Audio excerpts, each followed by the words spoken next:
Keberadaan bunga bangkai ini tampak terlihat tumbuh dan mekar di kawasan Taman Bukit Sulap di Kelurahan Ulak Surung, Kecamatan Lubuk Linggau Utara.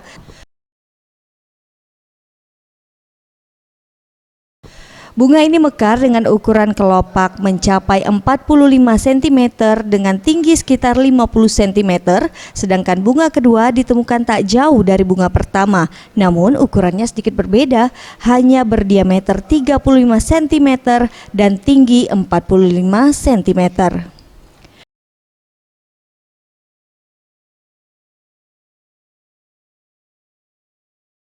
Alhamdulillah ketemu 2 bunga bangkai di kawasan wisata Bukit Sulap.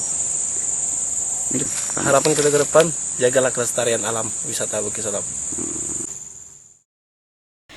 Diharapkan ke depannya habitat bunga bangkai ini akan tetap lestari dan terjaga karena termasuk dalam flora langka.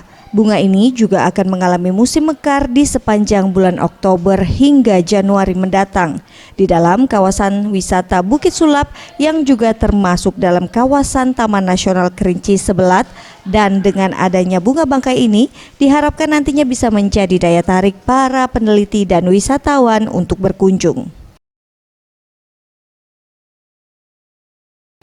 Tim Liputan Sriwijaya TV.